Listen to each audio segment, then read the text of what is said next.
எத்தனை சாமி வந்ததையா இது எத்தனை சாமி தந்ததையா எத்தனை பாட்ட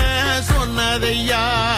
சுத்துற பூமி கண்டதையா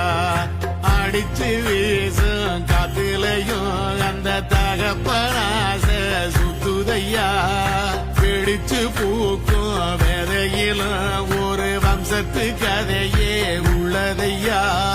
100 தலைமுறை சேர்ந்து சதுக்குன ஈர நலம் இது பாறையா